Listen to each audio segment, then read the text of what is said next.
د لنډغرو مقاومت جبهه په رسوا کېدو د آزادۍ جبهې یو مشر د مسعود ځان غوښتنه رسوا کړه. جزئیات هم دلته وګورئ او چینل سبسکرایب کړئ. د ړنګې شوي ولسي جرګې غړي او د آزادۍ جبهې یو مشر عبدالستار حسیني په یو مرکه کې د طالبانو د بلې مخالفې ډلې ملي مقاومت جبهې پر مشر احمد مسعود او پنجشیري جنرالانو توندې نیوکې وکړې.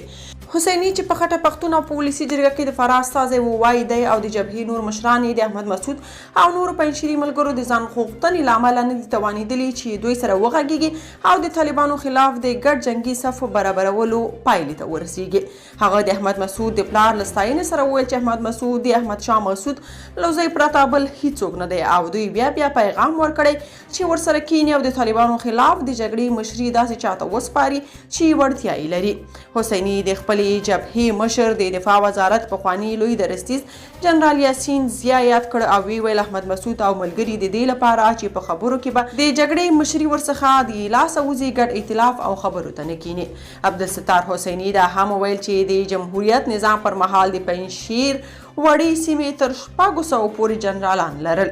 د هغه په باور د دې سیمې سیاسي او جنګي مشرانو هم په تیر کې د نورو خلکو پر حق سترګې پټولې او هم یې اوس په همدغه لاره روان دي.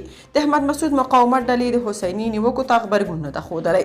د طالبانو پر مخالفانو نیوکه ده چې د خپلمنځو اختلافاتو او بې پروګرامي له امله تر اوسه په هیڅ برخه کې دغه حاکمې ډلې پر وړاندې په یو کېدو نه دي توانېدلي چې دغه وضعیت طالبان نور هم د واک انحصار او پر خلکو د خپلو سلیقو تپلو ته زړور کړي دي.